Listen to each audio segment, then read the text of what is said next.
คนละประมาณแล้วเนาะซื้อรถไถเนาะใช้23,000ส่ง300เนาะเว้า23,300ลดลูก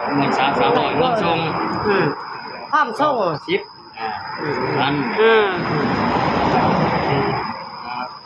7 8 9 10 3,300พร้อม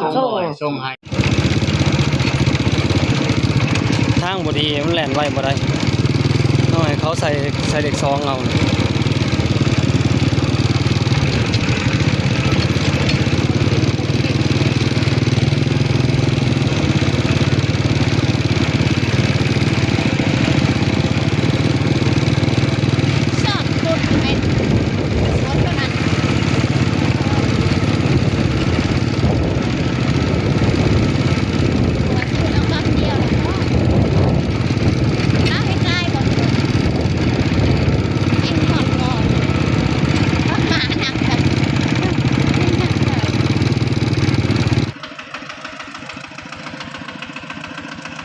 จอดติดกันหัวเลย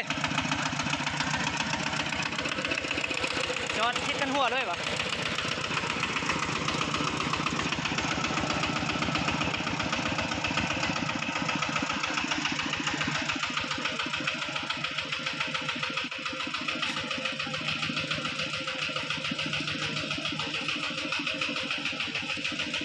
พอ